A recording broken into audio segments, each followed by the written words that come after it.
Bem-vindos ao canal IER.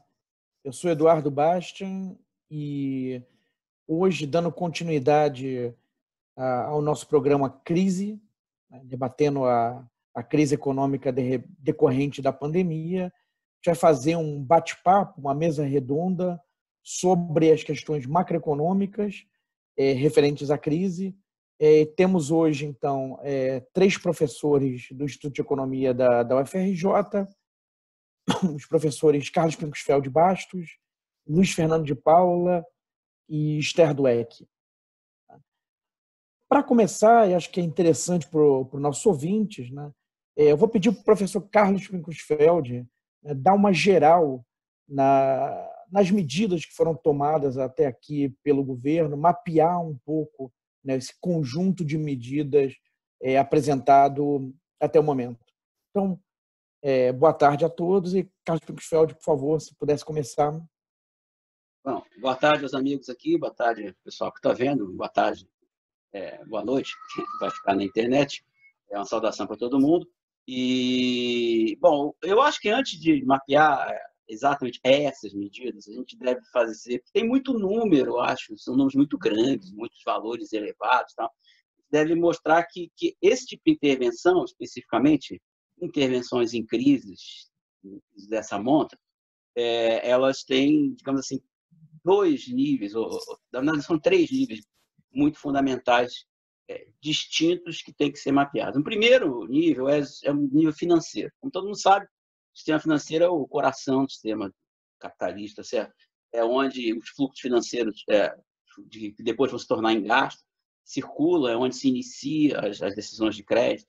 Então, obviamente, quando você tem uma crise desse montante, dessa natureza, onde você elimina ou corta ou restringe os fluxos de pagamento dos agentes, é normal, natural que as empresas comecem a ter dificuldade de pagar os seus créditos, os créditos rebatam nos bancos, os bancos rebatem nos outros bancos, porque todo o sistema financeiro está todo interligado, e esse tipo de retração do nível de atividade, de pagamentos e de gastos, pode gerar uma crise financeira muito grande. Uma crise financeira é realmente a pior coisa que a gente pode pensar, porque pode travar o sistema produtivo de uma forma muito, muito grave, certo? Nesse caso, só olhando para a macroeconomia. Então, o primeiro grupo genérico assim, de medidas da vida, da sobrevida, o respirador, como a gente tem olhado na questão médica, fazendo uma metáfora, para o sistema financeiro, que aí seria um crédito, e obviamente que nesse caso, o grande provedor de crédito em qualquer economia capitalista é o Banco Central, é quem dá liquidez maior do sistema financeiro, é quem opera toda a taxa de juros, etc, etc. Então, o primeiro ponto a agir é o Banco Central, e aí, nesse momento de crise, vai haver medidas que a gente chama de não ortodoxas, não vai operar só no interbancário, sem entrar em muita tecnicalidade, mas vai fazer uma série de outras medidas para dar liquidez, para não deixar esse sistema travar, né? Para quem não está recebendo o fluxo de crédito, ter uma expansão desse crédito pelo Banco Central, por assim dizer. E no Brasil também a gente tem importantíssimos bancos públicos. Tem o BNDES, tem o Banco do Brasil, tem a Caixa Econômica. Então, esses bancos também vão ter, ou têm que ter, ou deveriam ter, um papel central na manutenção da sobrevida, do crédito, do oxigênio desse sistema financeiro que está, digamos assim, que é um ponto central do processo produtivo capitalista. Tá?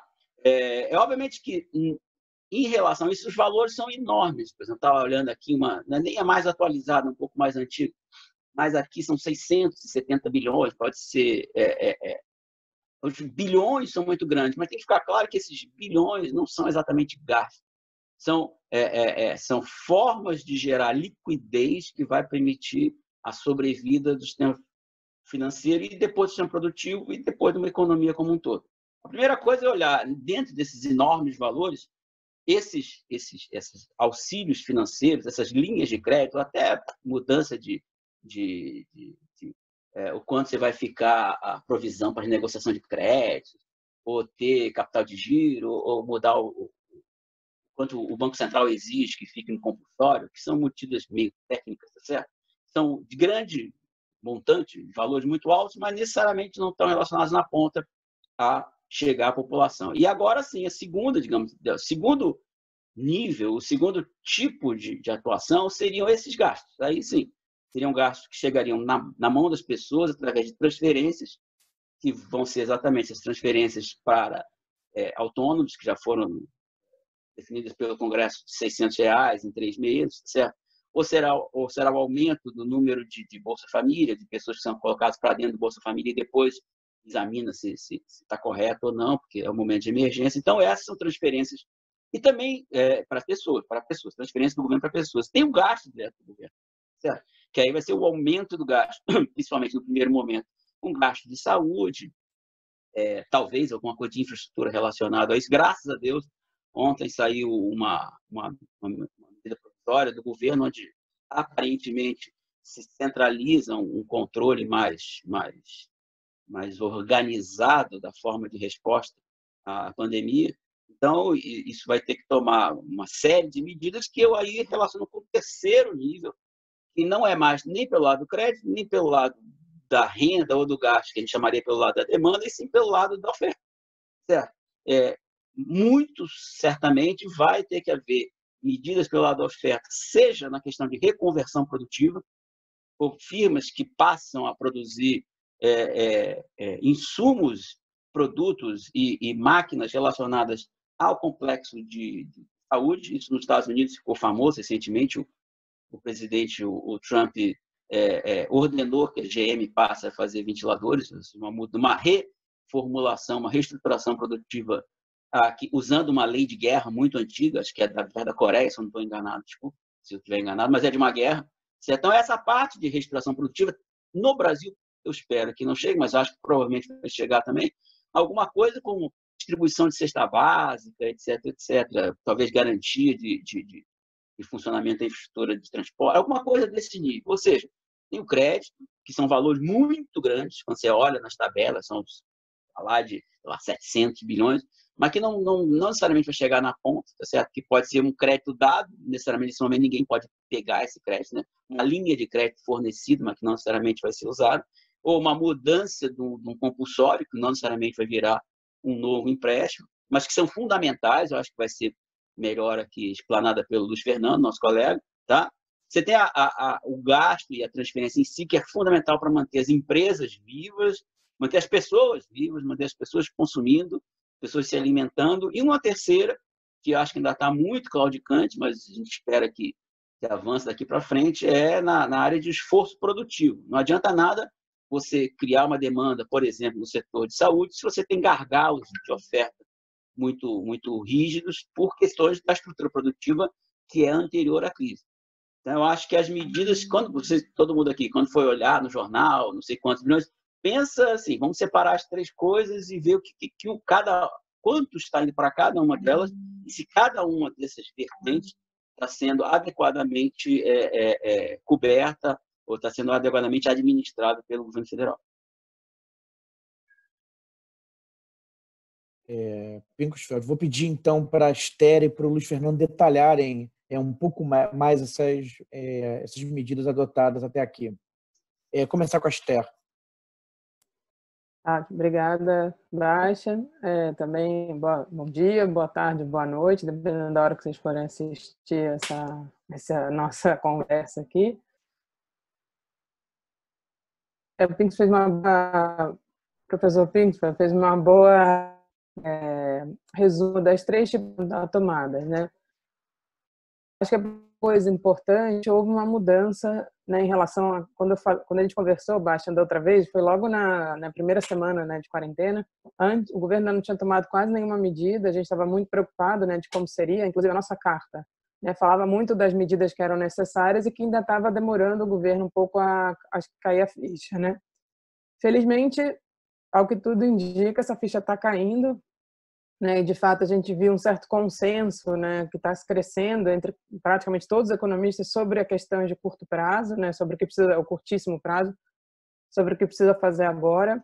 E aí eu acho que foi bem explicado que a gente tem 3 grandes tipos de medidas que precisam ser feitas, né? E eu vou falar um pouco mais das questões fiscais, né? Um pouco complementar um pouquinho mais isso, mais detalhes do que já foi feito, o que ainda precisa ser feito, né? Eu acho, e aí vou deixar um pouco para o Luiz Fernando as discussões mais da parte de crédito, como o Pinkford falou, que de fato são importantes, porque você tem a questão do risco sistêmico, que sempre, qualquer crise, isso é uma questão relevante, né? E de fato o governo está fazendo algumas coisas nessa linha, né? Até porque no fundo são como se fossem 3 áreas do governo que estão atuando, né? Uma área é o Conselho Monetário Nacional, um pouco pilotado pelo próprio Banco Central, que está tomando medidas, né, com uma certa frequência.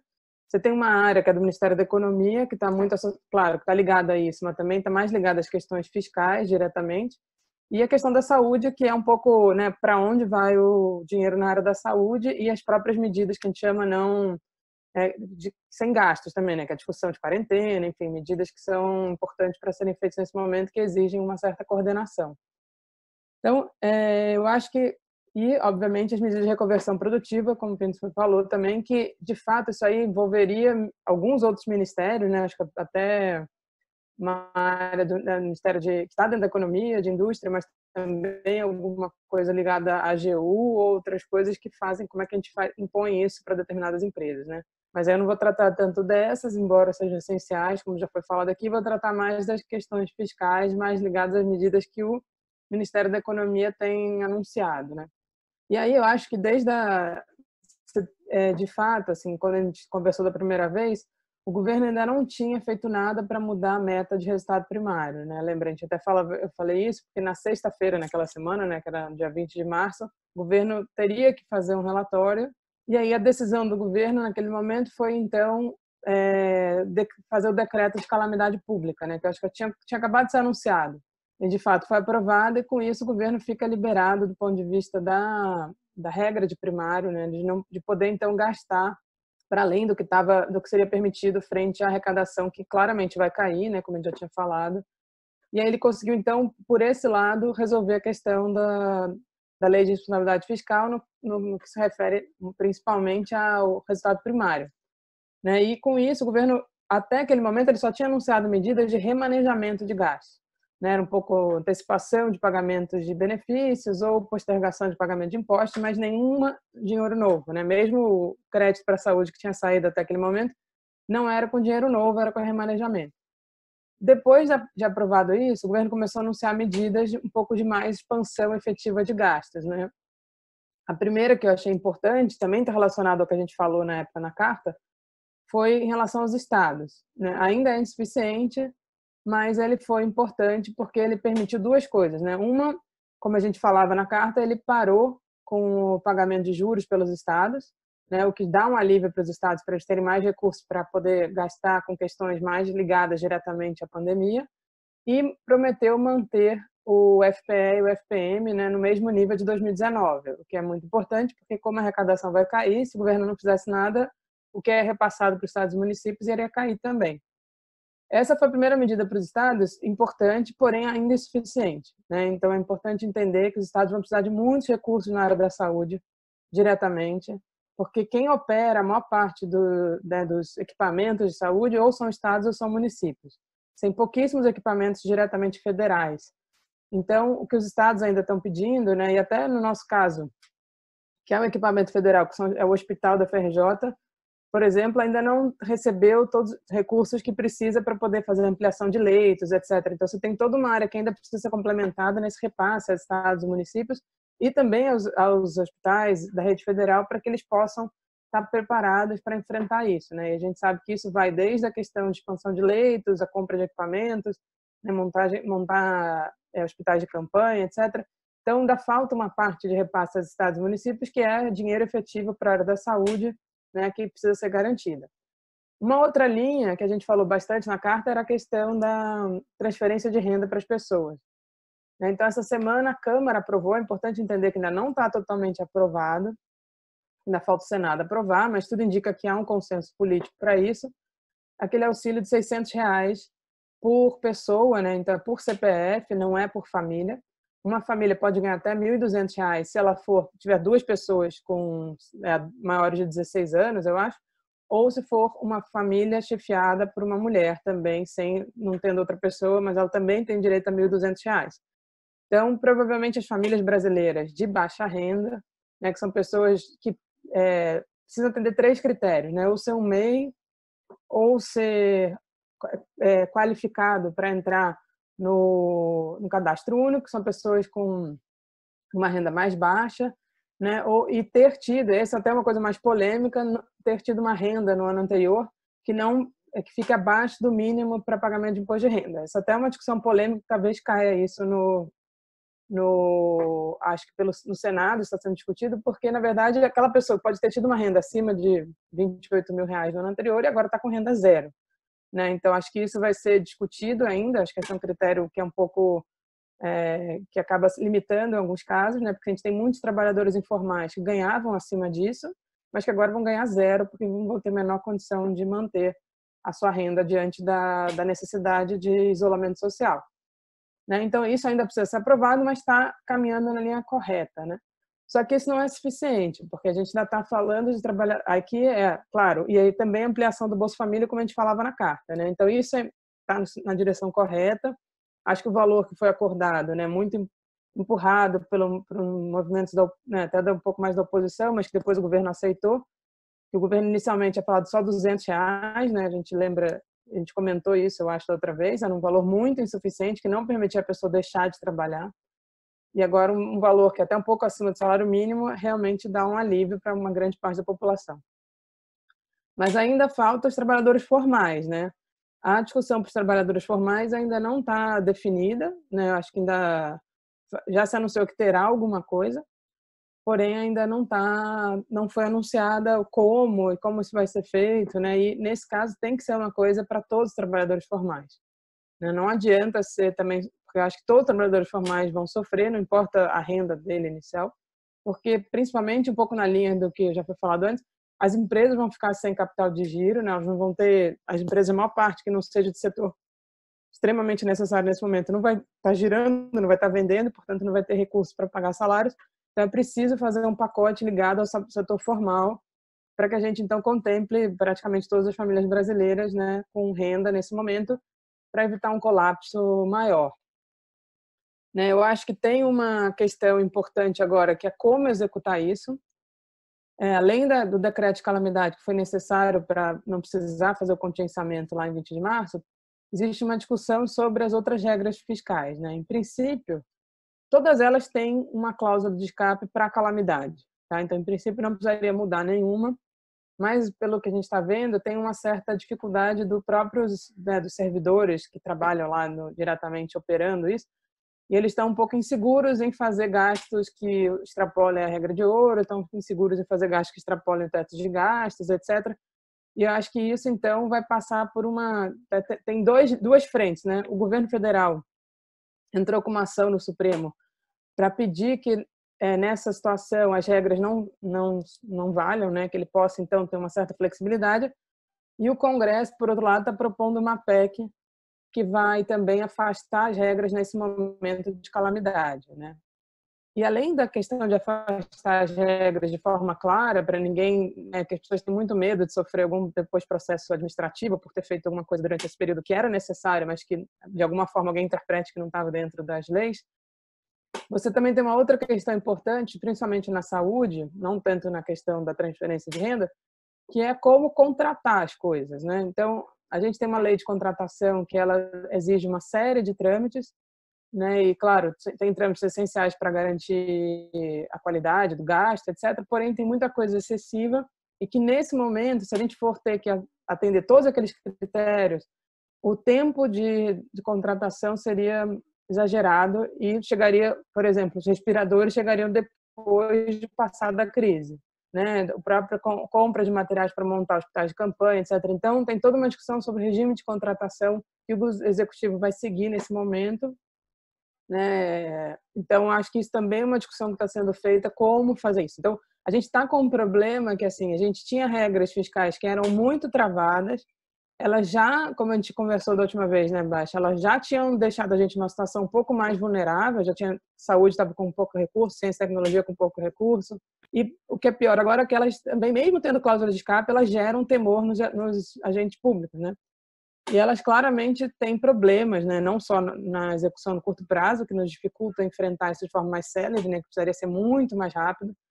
A gente já sabia que precisaria de respiradores, a gente já sabia que precisaria de leitos novos, etc. Já poderia ter sido muito mais antecipado, mas as regras impediam que a gente fizesse isso antes que tivesse todo esse cenário claro de calamidade, que é muito ruim, né? Então, eu acho que tem essa questão assim do como fazer, que eu acho que é uma coisa ainda que vai avançar.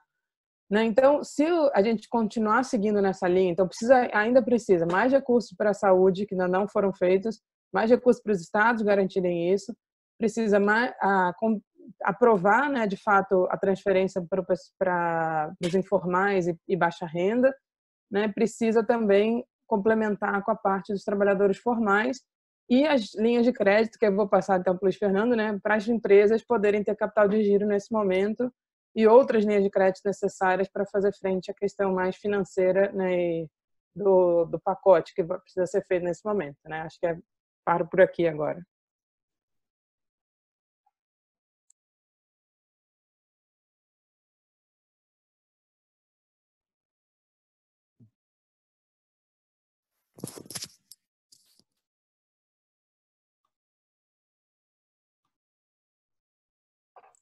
Baixa, fala de novo que você estava mudo. Isso, obrigado, Esther. Passar para o Luiz Fernando, então. Ok. Bem, eu acho que os meus colegas já fizeram uma boa síntese, né? Primeiro, o Carlos falou das três frentes, na realidade, né? Quer dizer, a questão mais do crédito, da liquidez do sistema. E, por outro lado, você tem a questão dos recursos, né? Particularmente para a população mais assistida, a manutenção do emprego. E tem, por último, a questão da reestruturação produtiva, que tem necessariamente só os recursos, né? A injeção de liquidez, a transferência de renda não é suficiente, tem que fazer algum processo de indução de uma transformação produtiva. Eu vou centrar mais na parte do crédito, fazer algum comentário ainda sobre a questão da reestruturação produtiva do ponto de vista da questão do financiamento. Né? A primeira coisa é entender um pouco qual é a situação, né, do sistema financeiro, do setor bancário atual, até numa comparação com 2008. Né? É bom lembrar, né, fazendo paralelo com 2008 a gente vinha de um boom de crédito muito forte que começou em 2004, né, teve o crédito consignado, na sequência teve o crescimento de crédito para pessoas físicas e jurídicas, né, de forma muito, muito acentuada. Né? Esse processo ele estava sendo comandado pelos bancos privados. Né? Então, quando estourou, né, veio Lehman Brothers, instaurou um pânico generalizado, né, a primeira reação dos bancos em geral, particularmente o banco privado, foi colocar o pé no freio, né? E com isso você abortou um processo de crescimento do crédito que teria, né, certamente, impactos fortíssimos sobre a atividade econômica. Junto com isso, nós tivemos um problema de empossamento de liquidez. O que é esse problema de empossamento de liquidez? O problema de empossamento de liquidez deriva do fato de que o mercado de reservas bancárias, o que é o mercado de reserva bancária? É o mercado no qual os bancos trocam posições superavitárias e deficitárias. É absolutamente normal que um banco termine, no final do dia, por exemplo, com uma posição deficitária em termos de seu caixa, e que ele vá ao mercado de reservas, pagando uma taxa de juros, ele compre as reservas de outro banco. Então, os bancos trocam posições, é um processo absolutamente normal. O que aconteceu? Travou. O mercado parou, esse mercado de reserva bancária parou totalmente. Né? Então, o Banco Central, naquela ocasião, teve que, de imediato, adotar uma série de medidas, né, para destravar esse processo empossamento de liquidez, que rebatia no crédito, começou liberando compulsórios, uso de compulsório dos bancos, para que pudessem comprar a carteira de crédito de outros bancos, com isso aliviar restrições de liquidez, e por fim, foi a última medida, extremamente importante para pequenos e médios bancos, ele estabeleceu o Fundo Geral de Crédito, a garantia dos depósitos a prazo de até R$50 mil. Com isso, ele foi bastante efetivo. Ele, evidentemente, colocou os bancos públicos, por último, colocou os bancos públicos uma ação anticíclica de grande magnitude. Bem, qual é a situação de agora? A situação de agora é uma situação bastante diferente, em todos os sentidos. A natureza da crise é bastante diferente, e pelas características do coronavírus, de paralisia física das atividades produtivas, e o fato de que a economia brasileira ela vinha de um processo, não vinha de um processo, como em 2008, de um processo de crescimento econômico forte. Não, a economia brasileira estava sendo estagnada. O próprio crescimento do crédito ele vinha se dando muito a conta-gotas. Então, temos uma situação bastante distinta. Bem, qual é o lado, digamos assim, o lado bom e o lado complicado da coisa? O lado bom da coisa é que, como os bancos estavam lentamente retomando as suas atividades de crédito, os bancos, de forma geral, eles estão com índice de liquidez bastante confortável. Então, só para ter uma ideia, quer dizer, o índice de Basileia no Brasil é de 11%, a média dos bancos está em cerca de 17%. Então, em termos de coeficiente de capital, os bancos estão bastante confortáveis, o que significa que eles têm capacidade de absorver perdas relativamente alta. Agora, o lado ruim da coisa é que embora o nível de crédito esteja relativamente estagnado, ainda assim as empresas têm que rolar suas dívidas, e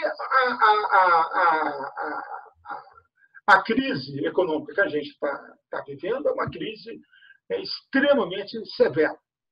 Uma crise que vem pelo lado da demanda, uma paralisia de renda muito forte, e, por outro lado, ela vem pelo lado da oferta, que é o fato de que você está paralisando parcialmente, fisicamente, as atividades produtivas. Então, nesse momento,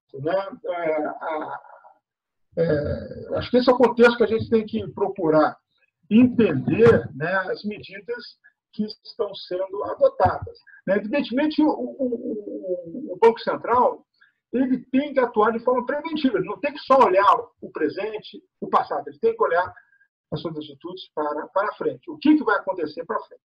Evidentemente, é difícil prever exatamente o que vai acontecer.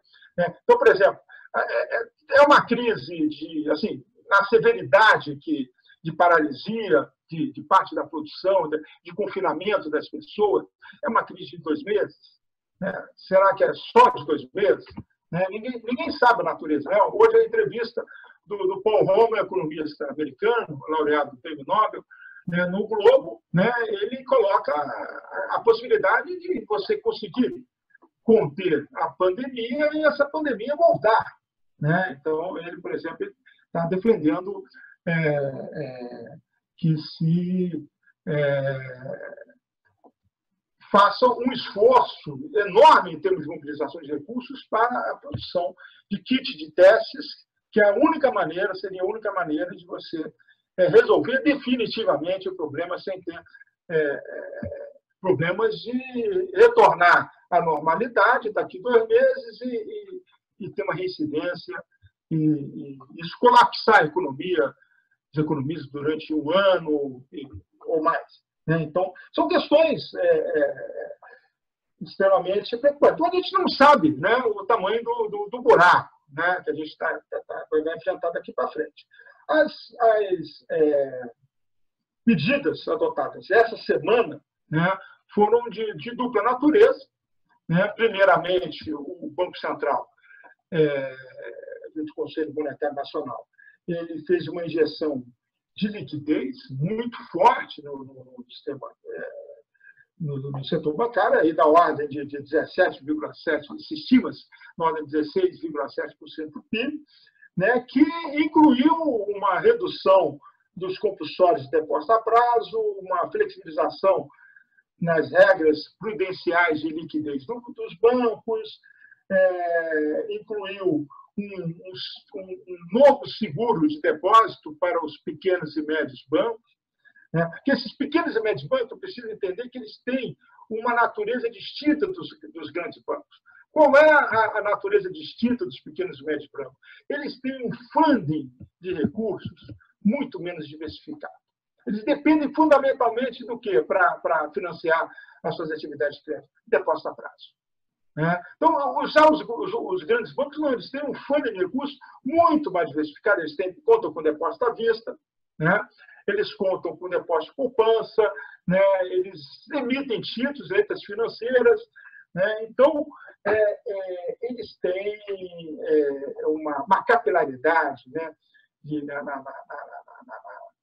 Na obtenção de recursos que permite eles a ter uma situação muito mais tranquila. Né? Então, você tem a questão desse novo depósito, né? Esse novo seguro de depósito para pequenas e médias empresas, até o máximo da carteira de 10 bilhões, também foi uma medida adotada. A principal tem a questão também dos empréstimos com lastros em debêntures. O mercado de debêntures é um mercado que veio se desenvolvendo como alternativa, né, para os empréstimos bancários, de forma importante. Ainda não é predominante, não temos nada parecido com os Estados Unidos, mas ganhou alguma importância. Então, o governo também injetou recursos particularmente importantes no mercado secundário, que é um mercado secundário de pouca densidade, né, ainda no Brasil, o mercado de títulos secundários, que é um mercado em que os títulos emitidos primariamente, eles podem ser vendidos e comprados. Né? Então, ele adotou essa medida. A medida mais importante dentro dessas medidas de liquidez foi a flexibilização no sentido de que o Banco Central estabeleceu empréstimos com lastros em letras financeiras garantidas pelo Banco Central. Quer dizer, o Banco Central deu garantia nas letras financeiras emitidas pelos bancos, aí inclui todos os tipos de banco. Então, com isso, se espera, né, que você permita que os bancos passem efetivamente, né, a submeter mais ao risco, não travar os empréstimos de capital de giro, que é da maior importância. Né? Então, essas medidas sempre têm uma discussão de qual é o custo de medidas, subsidiando o setor bancário, que é um setor altamente rentável, né? Mas como o Carlos Pinkfeld falou no início, o colapso da atividade, né, do crédito bancário, ele tem momentos críticos, ele tem uma externalidade negativa, quer dizer, efeitos sobre a economia como um todo bastante severos. Né? Então, é justificável que você entre, né, procurando atenuar essas restrições de liquidez, estimular o crédito, né? Mas, conforme, eu acho que a Esther já apontou alguma coisa nesse sentido, essas medidas, ainda que, ao meu juízo, necessárias, elas são insuficientes. Tá? A segunda medida, a gente sabe, agora foi anunciado mais no final da semana, foi justamente essa medida de concessão de empréstimo para pequenas e médias empresas para pagamento dos salários. Você paga, o Tesouro Nacional entra com 85% dos recursos, os bancos entram com 15%, as operações são pagas à taxa Selic, que é a taxa básica, né? Então, hoje está na hora de 3,75%, quer dizer, uma taxa extremamente barata, em termos comparável a qualquer outro tipo de concessão de crédito. Né? Evidentemente, o governo estabeleceu um teto de até 2 salários mínimos, né, para essas operações. Bem, vamos fazer quais são os limites, né, dessas medidas, quer dizer, outros tipos de medidas deveriam ser tomadas. Né? Primeira coisa, essas medidas de liberação de liquidez, né, conforme falei, embora necessárias, elas são limitadas. Né? Então, de todo modo, os bancos, é natural que os bancos, em meio a uma crise severa, né, que a gente não sabe o que vai acontecer para frente, né, que eles tenham a sua preferência pela liquidez bastante aguçada. Né? Então, eles estão olhando para o futuro, não sabem o que vai acontecer no futuro, eles vão procurar ser muito mais seletivos na concessão do crédito do que em outras situações. É absolutamente normal e esperado que isso ocorra. Quer dizer, é difícil avaliar a questão do risco do crédito. Né? Então, as medidas de liquidez têm um caráter limitado. Tanto é que veio o segundo conjunto de medidas, né, foi justamente, né, no sentido de tornar relativamente compulsório a adoção, quer dizer, se o cliente, a empresa, tiver nos últimos 6 meses positivada, né, em termos de crédito, ela vai ter a concessão garantida e a concessão vai diretamente no pagamento da folha de pagamento. Então, com isso, você assegura, você atenua o risco do crédito, 85% vem do Tesouro Nacional, você atenua o problema do risco do crédito. Bem, qual é o limite de tudo isso? Eu vejo 2 problemas ainda que precisam ser resolvidos. O Banco Central já sinalizou que está estudando, possivelmente a gente vai ter algum anúncio brevemente, que é a questão seguinte: o Banco Central vai ter que entrar concedendo crédito para as empresas. Vai ter que descontar títulos das empresas. A injeção de liquidez vai ser insuficiente. Como eu falei, os bancos estão bastante ressabiados, né, perante a crise. Por mais que eles tenham sido nas injeções de liquidez dado garantia nas letras financeiras emitidas por eles, né, por parte do Banco Central, ainda assim não é de se esperar que os bancos vão irrigar, né, de crédito a economia na magnitude necessária. Então, é necessário, sim, que o Banco Central entre, tal como fez recentemente o Federal Reserve, já tinha feito a partir da crise de 2008, entre fazendo empréstimo diretamente para as empresas. O segundo ponto é a questão desses empréstimos de pagamento da folha de pagamento. Né?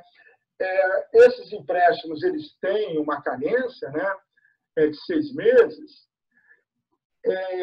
Eles estão com juros realmente bastante baixos, né, em termos de mercado, mas, de todo modo, esses empréstimos vão ter que ser pagos.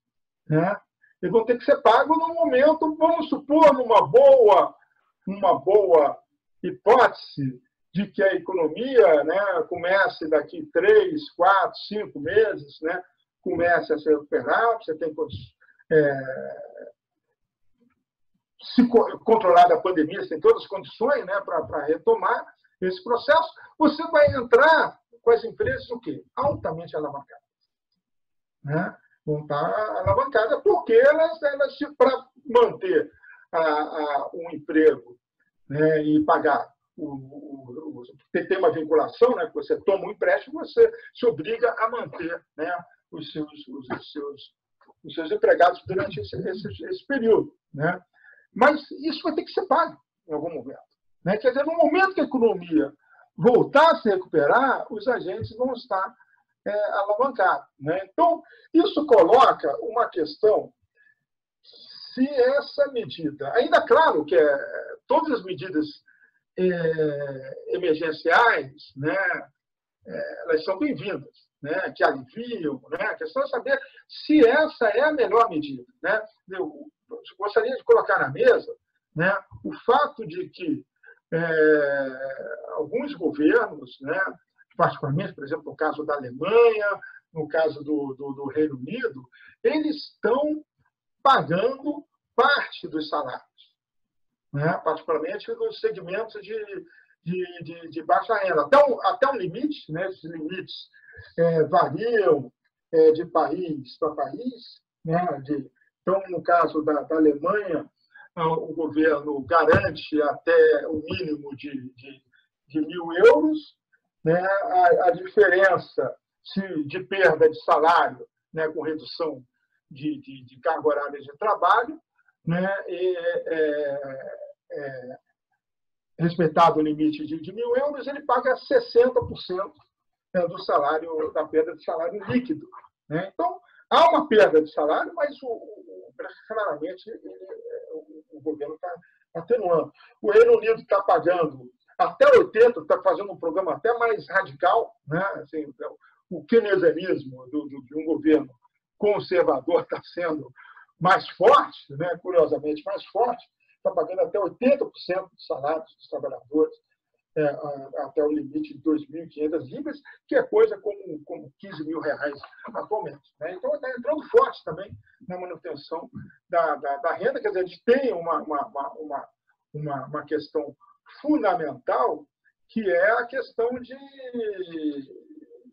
manter, né, a economia minimamente operando, né? Para você manter a economia minimamente operando, mesmo em condições de restrições físicas de produção, você precisa ter quem esteja demandando, né? Então, manutenção de salário, manutenção tanto do emprego formal quanto do emprego informal, né? Então, só assim, como uma primeira análise, né, chamar a atenção, assim, a gente precisa olhar, né, numa perspectiva de medidas imediatas de curto prazo, né? Isso, de alguma forma, acho que a Esther colocou bem, quer dizer, o governo, particularmente as medidas mais relacionadas à questão fiscal, né, elas têm sido sempre vindo de forma atrasada, demorada, de forma ad hoc, né? Quer dizer, eu não vejo no governo uma visão estratégica, né, de longo prazo, médio, curto prazo, médio e longo prazo para enfrentamento dessa crise. Muito mais atitudes ad hoc. Ele veio com aquela maluquice de suspender a folha de não pagar durante quatro meses, né? Veio recentíssimo, né? De repente ele muda rapidamente e faz um empréstimo subsidiado. Quer dizer, uma forma bastante turbulenta, né, de atuar, vindo a reboque, né, dos fatos, né? Então, eu acho que falta uma estratégia um pouco mais de longo prazo. Teria outras questões para a gente discutir, ao longo dessa discussão, a gente volta a elas. Obrigado. Obrigado, Luiz Fernando.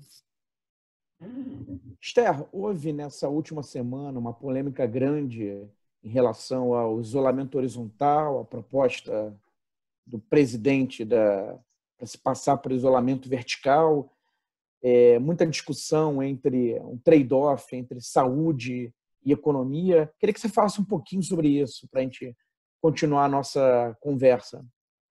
Baixa. Bom, obrigada de novo, né? De fato, eu acho que essa é uma discussão muito grave, né? A gente pensar em fazer esse tipo de trade-off.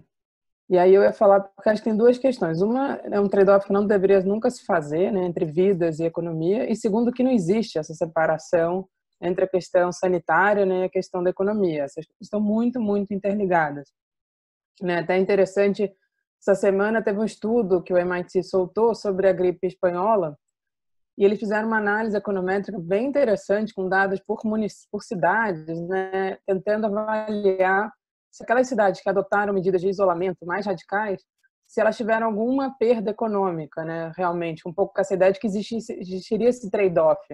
E óbvio que não adianta olhar no momento imediato, porque isso, por definição, o isolamento pressupõe, como a gente já conversou aqui, uma parada na maior parte dos setores, né, tanto uma questão tanto pelo lado da oferta quanto pelo lado da demanda.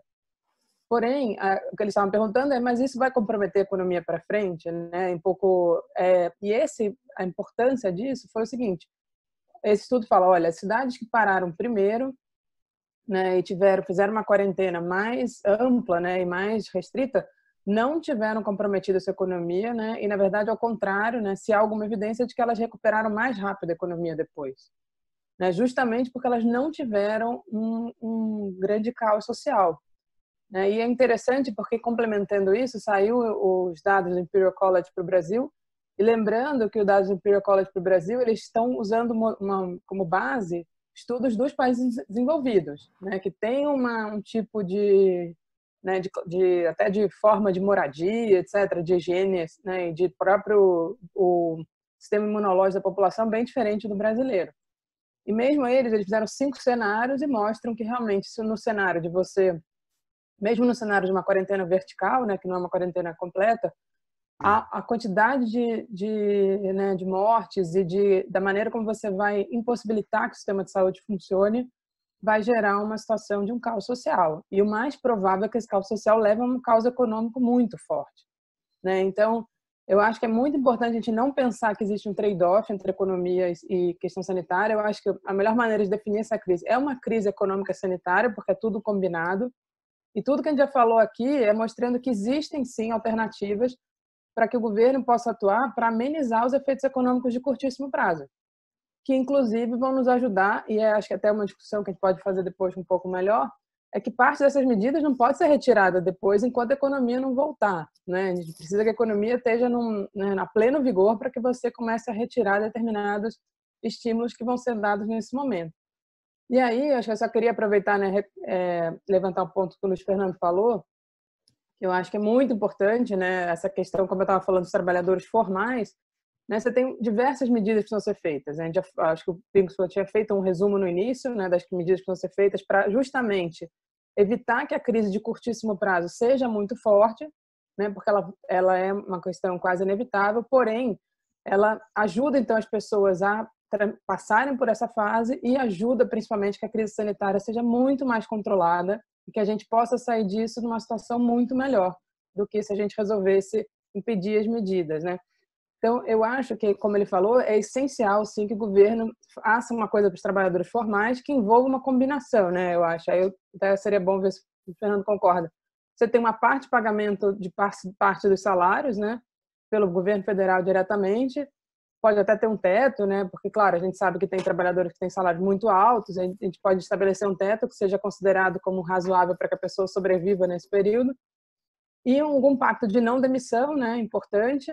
E que a parte que ainda fica com a empresa, que ela tem um crédito de giro para fazer isso, né? E, claramente, concordo com ele, a um custo muito baixo, né? Tem muita gente falando em custo zero, né? Em ser um empréstimo sem juros, né? Com carência longa para que as pessoas só voltem a pagar, justamente como ele falou, depois que a economia esteja de fato retomado, né? E os fluxos de caixa das empresas tenham sido, né, recuperados, porque a gente precisa justamente evitar uma quebradeira em massa nesse momento, seja do setor financeiro, seja do setor produtivo, para que a gente possa se recuperar mais rápido.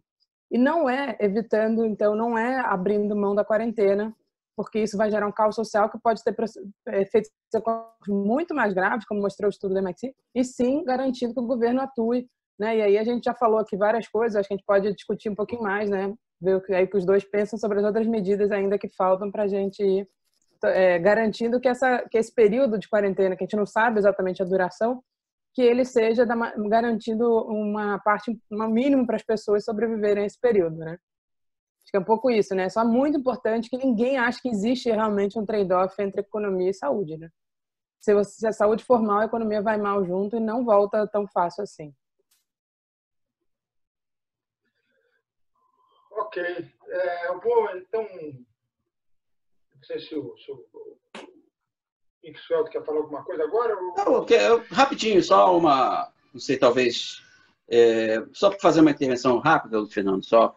É o seguinte, acho que algumas coisas têm que ficar claras, que eu acho que não está muito claro para as pessoas. Acho que a primeira coisa que tem que ficar clara é só para a gente lembrar um pouquinho, não há muito tempo a gente passou por uma crise, óbvio que não tem a dimensão terrível dessa crise, mas também foi uma crise de razoável proporção, que foi a crise de 2008, não sei se as pessoas se lembram disso, tá certo? E a crise de 2008, por assim dizer, foi um ensaio para a gente perder o medo de tomar medidas radicais. Eu acho que isso, nesse ensaio, assim, só para dar uma lembrancinha para as pessoas, nos Estados Unidos, eles gastaram 250 bilhões de dólares para comprar ações de banco. Os Estados Unidos é o centro do capitalismo mundial, digamos, ideologicamente. Ou seja, eles, em parte, estatizaram os bancos. Eles compraram ações dos bancos. Tá certo? Eles não deram liquidez, eles também deram liquidez. Tem uma série de programas. Digamos, os programas feitos nos Estados Unidos eram muito amplos. Entre eles, estava comprar ações. É claro que depois eles compraram ativos e os bancos imediatamente compraram ações de volta. Tá certo? Estados Unidos comprou ações de empresas como a GM. O governo dos Estados Unidos virou sócio majoritário da GM. Ele praticamente estatizou a Chrysler. Ele praticamente estatizou o maior grupo de seguros do mundo, a American International Group, AIG. Para quem gosta de futebol, a AIG patrocinava, acho que se não me engano, era o Real Madrid durante um certo Manchester tempo. United. Manchester United, obrigado, Basti. Tá certo? Então, então, veja bem, isso não é pouca coisa. O que o governo americano fez, a sede, o centro do capitalismo internacional, foi uma medida radical de intervenção, tá certo? E com compra de ativos e estatização de empresas privadas, que depois voltaram normalmente à medida que tiveram receitas. Eles compraram outros ativos, é meio que uma porta giratória, né? Primeiro você compra as ações, depois você compra os ativos, com o dinheiro dos ativos, os bancos recompravam as ações que tinham vendido. De qualquer forma, o que eu estou querendo dizer é o seguinte: que isso não é algo que tem que ser feito na época de crise. 2, foi feito recentemente, tá certo? O gasto público também aumentou bastante. Se vocês terem ideia, em 2009 o déficit público americano foi 10% do PIB, nada. Uma desgraça ocorreu, até onde eu saiba, tá certo? Foi porque tinha que ter sido feito. A gente pode até discutir depois se não tivesse sido mais estendido esse período. É uma crítica que se faz muito à resposta à crise de 2008, é que parou muito cedo, por isso que tem uma estagnação. O crescimento foi baixo após evitar o desastre. Então, a primeira coisa é isso. A segunda o Brasil pode, claro que o Brasil pode, o Brasil tem instrumentos de sistema financeiro nacional, de endividamento doméstico, que permite ao Brasil ter um grau de liberdade para fazer essas políticas bastante amplo. A gente não está... porque o Brasil não é como os outros. Não, o Brasil tem tantos instrumentos de política econômica que lhe permite, tá certo, fazer essas medidas como outros países de moeda independente. O Brasil na Itália, a Itália é mais complicada. Sim. A Itália está no meio de uma união monetária, onde você não tem independência de emissão de títulos, está uma briga lá na Europa, se você emite ou não emite, se vai estar um quebra-pau danado na Europa. Corona Bonds, né, que estão falando lá. Corona Bonds, os Corona Bonds vão ser estatais, isso tudo bem, mas o Brasil não é Europa. Então, isso é importante, Carlinhos, fazer uma observação, um gancho que você está falando, né, que havia um papo, né, antes da crise, antes do coronavírus, de que acabou o dinheiro, né? Que o governo brasileiro não podia gastar porque tinha acabado o dinheiro, não teria de onde tirar esse dinheiro para fazer os gastos.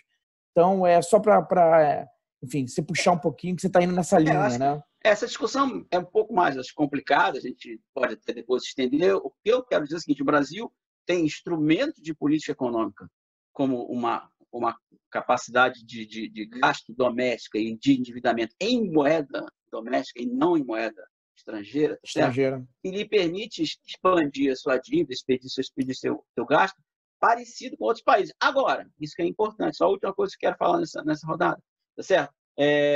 Apesar disso, apesar dessa limitação, o gasto que o Brasil está prevendo, a expansão até agora, o objetivo foi 2,5% do PIB, que é muito baixo. Ontem, na entrevista do Paulo Guedes, ele falou em 5% do PIB. Comparado ao que os outros países estão fazendo, é muito baixo. Sei lá, a Alemanha fez 17%, por enquanto, aumento do gasto público para fazer frente a isso. A França também, nessa faixa, 15, a Espanha 17, a própria Inglaterra 17, Estados Unidos já aprovou um pacote gigantesco. Ou seja, reforçando o ponto que os colegas falaram, a gente está um pouco atrás da curva, certo? A gente está ainda pensando em medidas de liquidez para as empresas e não uma medida de dividir os custos salariais, que seriam muito importantes. Então, acho que a nossa mensagem aqui tem que ser nesse sentido. Olha, não é esquisito, é normal. 2, já foi feito em proporção menor, mas de forte intervenção há poucos anos atrás, tá certo? Há 12 anos atrás. 3, o Brasil tem plena capacidade de instrumento de política econômica para tomar essa decisão de política econômica. E 4, como disse a Esther, essa decisão de política econômica, no longo prazo, você manter a quarentena e tentar o afastamento social, tá certo? E tentar manter a economia com uma maior intervenção do Estado, ela é melhor para o longo prazo, tá certo? Ela vai garantir que, na retomada, quando a gente voltar, a gente tenha uma condição econômica melhor do que se tivesse um caos social dado pelo efeito dessa pandemia. Em 5, eu acho que só para terminar, para não gastar muito tempo, tem que ver isso também. Isso não vai acabar no tipo, a economia não é uma mola, não, que você espreme e ela sai do mesmo tamanho que ela voltou. Não é verdade. Várias medidas terão que ser continuadas, como eu estava falando em 2008, é uma crítica que se faz ao governo americano, desde já em 2010, não, vamos parar com isso ter feito uma recuperação muito lenta, que foi uma recuperação lenta da economia americana. Então, estou falando da economia americana, uma crise muito, muito menor do que ocorreu agora. Estou falando da economia brasileira, que já vinha mal, como o Luiz Fernando falou, de uma crise que é muito mais pesada. Então, a gente tem que pensar nisso, tem que pensar nesse quinto elemento, além de cuidar, além de fazer medidas bem heterodoxas, digamos, de intervenção pública, de cuidar da retomada, não deixar por conta da economia já querer fazer um ajuste fiscal, isso aí. E só para fechar, vamos usar também o BNDES. O BNDES foi fundamental em 2008. O BNDES garantiu crédito em 2008. O BNDES ajudou a renegociar a dívida. O BNDES é um banco que tem um funding gigantesco. Então, vamos usar também para essa parte financeira. Então, queria passar a bola para o Fernando nesse ponto só aí. fazer duas observações, né? Pontos importantes que você levantou, que talvez a nossa resposta aqui no Brasil à crise esteja sendo aquele caso que o pessoal fala no mundo anglo-americano, né, do too little, too late. Né? Quer dizer, a resposta está sendo ainda tímida e demorada, né? Tímida em relação à comparação internacional e está demorando, as coisas estão vindo muito lentamente. Né? Ainda tem o elemento da operacionalização, né? dessas medidas, dessas propostas. Só uma coisa. A única timidez que teria que ter é sobre o contato com as pessoas. Parece que essa é a única timidez que a gente não está tendo. Né? Exatamente. E a outra é que a sinalização, né, do governo, né, o Paulo Guedes aparentemente falou isso ontem, né, e alguns economistas convencionais que se converteram nesse momento ao keynesianismo, né, também têm falado que, enfim, é uma situação excepcional que você tem que expandir os gastos, mas o desejo deles é que, a intenção deles é que, tão logo a crise esteja sob controle, que teria que se retomar a trajetória anterior de ajuste fiscal, etc., talvez até fazer um ajuste fiscal mais robusto, né, em função dos gastos e do endividamento nesse momento agora. Né? Então, coisa importante que você está sinalizando, né, que, olha, não, né, na verdade, tem que continuar com esse esforço de gastos, enfim, de atuação do Estado para a retomada, né, para a fase seguinte. Tá? Mas, enfim, vou passar para o Luiz Fernando para ele fazer as considerações dele. Luiz Fernando, por favor. Ok. Não, justamente, Baixa, eu gostaria de pegar essa questão que você levantou, né, de vamos supor, né, que vamos ser otimista no curto prazo, né, quer dizer, o governo sendo obrigado com todas as maluquices do presidente, mantendo as medidas, né, sanitárias necessárias, e que a gente consiga, né, passar por isso com custos humanos, né, relativamente baixos e, consequentemente, custos econômicos que não sejam tão elevados. Não é? vamos aceitar, né, momentaneamente esse cenário, o que a gente enfrentaria para frente, né? Aí eu já não sou tão otimista, né? Embora eu concordo com o meu colega Pinkstone, de que seria necessário, né? Não é suficiente. Nesse momento, somos todos keynesianos, né? Eu vejo o Rodrigo Maia falando, né? Inclusive dizendo que as medidas que o governo tem, ele diz, né? As medidas que o governo tem tomado são medidas insuficientes, né? Então estamos naquele momento em que todos somos keynesianos, né? Me preocupa, de fato, o que será da economia depois, passado. É claro que temos uma questão de emergência, temos que enfrentar essa questão emergencial, que é uma calamidade de saúde econômica, né? Então temos que evitar isso, né? Tudo bem, me parece que houve uma sensibilidade de que períodos excepcionais aqui há medidas excepcionais, né? A questão é o que virá depois disso, né? Lembrando só que imediatamente, uma semana antes, 10 dias antes do coronavírus chegar aqui com força aqui no Brasil, né? Os dados do IBGE revelaram que a recuperação econômica em 2019 era uma recuperação muito pífia, né? Em termos de renda per capita, a economia estagnada, né? E começou, já naquela ocasião, né, muito rápida, porque depois veio a questão do risco da pandemia, né, um questionamento de que se as reformas eram suficientes para dar uma sustentação para o crescimento econômico. Afinal, foi feita reforma trabalhista de grande magnitude, foi feita reforma previdenciária, né? Outras reformas estavam sendo colocadas, né? E a economia não estava reagindo, né? Então, o dólar saindo capital, o dólar disparando, né?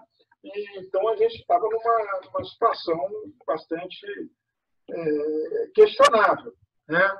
É importante também dizer que parte do problema econômico que a gente está vivendo, né, deriva de decisões de política econômica adotadas. Estou me referindo especificamente da reforma trabalhista, junto com a economia operando em marcha lenta, né, não é mais forçada, em marcha lenta. O que levou uma precarização das relações de trabalho muito forte. A gente tem mais de 40% de trabalhadores informais, que eu chamo de uberizados, né, o que torna, né, a questão da paralisia econômica dramática, né, extremamente dramática. Então, o que vai acontecer daqui para frente? Né? A gente vai voltar para, passado esse período, voltaremos para uma agenda de reforma, de ajuste fiscal, né? Eu acho que isso seria extremamente perigoso, né? Extremamente contraprodutivo, né? Conforme eu falei, a gente vai sair, quando a gente sair, né, dessa crise, a gente vai sair, né, com uma situação bastante delicada, ou, conforme eu falei, as empresas, se não for resolvido esse problema do pagamento de salário, né, houver uma socialização, né, em parte pelo Estado, dessa questão do pagamento do salário, as empresas vão estar endividadas, né, então vai estar altamente alavancada, né, e se a gente partir para uma agenda de ajuste fiscal, aí o elemento de gasto autônomo, que é o gasto público, o investimento público, né, vai ficar prejudicado, né? Então, possivelmente os motores da economia, né, vão ficar bastante. Evidentemente, os consumidores vão sair dessa crise bastante ressabiados, né, uma crise, né, que vai ter sequelas em termos não só psicológicos, mas em termos de desemprego, de queda de renda, né? Então, é preciso, né, efetivamente, e aí eu acho que o nosso papel de economistas, né, é no sentido de procurar apontar, né, que, para além da crise, né, as medidas, muitas medidas estão sendo corretas, têm que ser aprofundadas, outras medidas devem ser adotadas, né, mas a gente tem que olhar para frente também. Né, e olhar para frente não é puramente, tivemos aqui uma situação emergencial, aqui vale atitudes emergenciais. Então, para frente também, se a gente voltar, né, para uma política puramente convencional, a gente vai possivelmente vai ter uma recuperação, vai derrapar na recuperação, isso é altamente preocupante. Até, Luiz Fernando, eu queria só reforçar isso, né? Porque eu acho que domingo, né, vem, em geral, os economistas ortodoxos brasileiros que escrevem nos jornais, domingo é um dia que tem vários deles escrevendo, né? E aí dá para ver, acompanhar um pouco a mudança deles. No início eles falavam que não precisava fazer nada, né, que não pode mexer no teto de gastos, aí depois foram, não, dá para fazer uma coisa, tem que fazer, e hoje o tom deles, né, parece que eles combinam, é bem provável, eu acho. Sim. Todos vieram na mesma linha de...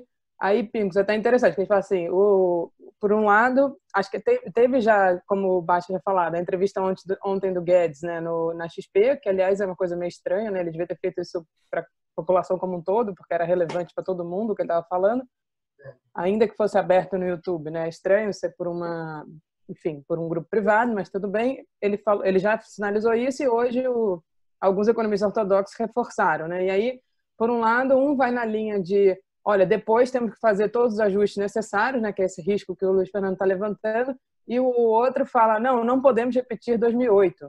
Né? Teve essa linha também do não podemos repetir 2008, quando, na verdade, né, acho que a gente aqui está mostrando que, ao contrário, 2008 foi já um ensaio, e, inclusive, os erros de 2008 não podem ser repetidos, e não o que eles falam, né? Os erros de você ter retirado estímulos muito rapidamente, né? E aí foi isso, assim, acho que a literatura econômica mainstream fora do Brasil já estava caminhando nessa direção de fazer uma autocrítica relevante sobre como se saiu da crise de 2011, né, de 2008, de forma muito ruim, porque você retirou estímulos muito rápido, a economia mundial ficou na recuperação mais lenta da história, né? E era a mesma coisa que estava acontecendo no Brasil desde a crise de 2015, a gente estava na recuperação mais lenta da história por políticas econômicas bastante equivocadas, como o Luiz Fernando levantou aí, para uma retomada, né? Então, eu acho que esse é um tema assim, que acho que a gente hoje não vai se aprofundar tanto, mas eu acho que a gente tem que estar muito atento a isso. E aí eu acho que tem um exemplo também desses erros, né, que foram feitos em 2008, que é justamente a discussão que o Pincos estava levantando lá na Europa, se o Banco Central Europeu vai emitir Eurobonds, né? Então, como o Banco Central, de fato, agindo como Banco Central de toda a Europa, e não só, né, muito particularizado, para ele sim tem capacidade de se endividar, assim como o nosso Banco Central Federal. Né? E por isso eu tinha falado muito dos Estados brasileiros. Né? Os Estados brasileiros equivalem um pouco aos Estados-nação europeus. Né? A Itália fez um pacote bastante tímido, porque a Itália não tem tanto poder de fogo assim, né? Ela não tem uma capacidade de emissão de dívida tão boa quanto a Alemanha, por exemplo.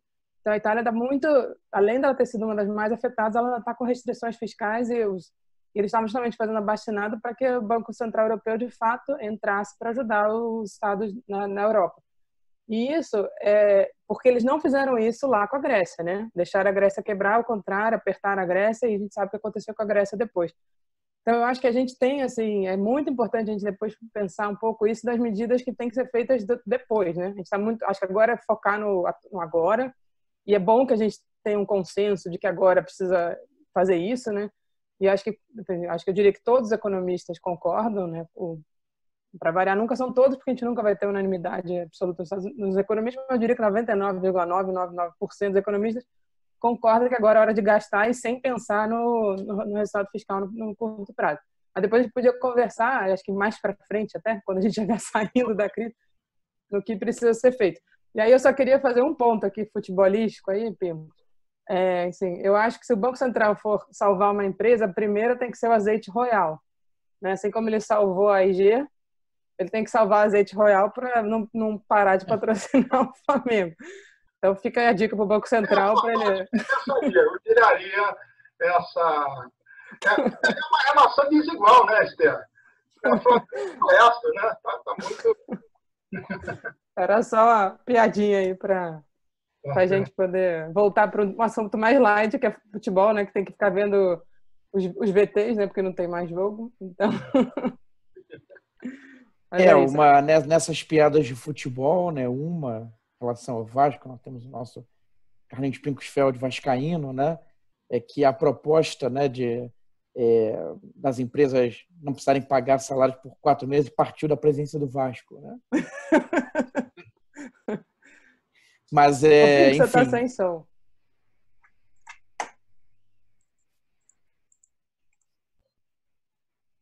Eu acho que uma coisa importante. Eu acho que o que saiu assim desse nosso bate-papo é uma coisa importante. É construir-se um consenso. A necessidade, tá certo? Construir um consenso e ninguém mais, e a medida provisória que acho que está saindo agora, é de acabar com esse negócio de teto, acabar com regras que limitem a ação do Estado. Eu acho que isso é muito importante e eu acho que isso tem que passar para a população, que durante anos foi vendido para a população que você não podia fazer. E eu acho que há um medo na população, até justificado, porque você massacra ela com uma ideia e agora você está dizendo, olha, não é nada disso, tudo ao contrário. Ok, independente de explicar porque não era do outro jeito e é desse jeito, eu acho que a gente tem que aproveitar essa construção desse consenso, tá certo? Para transformar isso no núcleo racional no enfrentamento dessa grande crise, que é obviamente um núcleo meio insano, irracional. Não vou aqui definir, porque eu também não sou psiquiatra, tá certo? Qual é a questão, mas aproveitar essa criação desse momento, né? Como se dizem, esse momentum de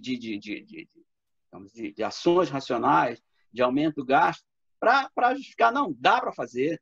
Socialmente, a gente tem que ter esse entendimento, apoiar o Congresso nas suas medidas de pagar salários, ou seja, eu acho que isso é um lado bom. A crise acabou por ela mesma, tá certo? Pela gravidade humana da crise, fazendo com que uma série de coisas que eram dogmas deixassem de ser dogmas, ainda que por tempo limitado, com prazo de validade. Depois a gente volta a discutir.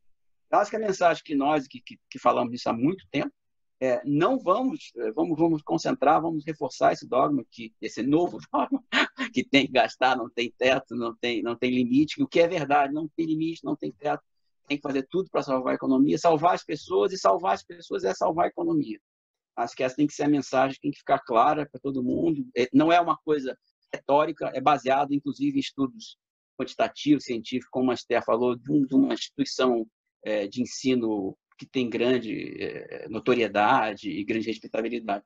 Então, se a gente pudesse fazer, assim, não sei se eu estou fazendo uma síntese, mas uma ideia central a mensagem é essa: tem que gastar, pode gastar, graças a Deus não somos a Itália nesse elemento, tá certo? De ter limitação ao gasto, porque a gente está preso numa comunidade europeia onde você não tem dívida emitida na tua moeda, a gente tem como emitir dívida nessa moeda. Então, e reforçar para todo mundo, acho que, eu sei que isso talvez não tenha tanto efeito, mas nas redes sociais todo mundo essa ideia que não há essa dicotomia, não há dicotomia, não há racionalidade entre saúde, desenvolvimento e economia, não há limite, e há exemplos anteriores que ocorreram muito recentemente de intervenções muito pesadas e que salvaram o mundo de uma crise muito grande. 2008 poderia ter sido uma crise muito maior do que foi se não tivesse sido essas intervenções tão radicais que todos os governos do mundo tomaram. Então, acho que é a hora de ser 2008 elevado, sei lá, a quinta potência para salvar o mundo e principalmente o Brasil de uma crise humanitária muito grave. Bom, obrigado, Carlinhos, obrigado, Esther, obrigado, Luiz Fernando. A gente encerra por aqui, né, o programa de hoje. Né? Em breve voltaremos com um novo programa, né, contribuindo para o debate, para a reflexão sobre os aspectos econômicos dessa crise mundial, né, questões referentes ao Brasil, que tem sido feito aqui, né, para a gente pensar em alternativas e enfim, possibilidades para lidar melhor com essa situação, com esse momento tão difícil pelo qual o país e o mundo passam. Obrigado, até a próxima. Obrigada. Obrigado. Bom dia.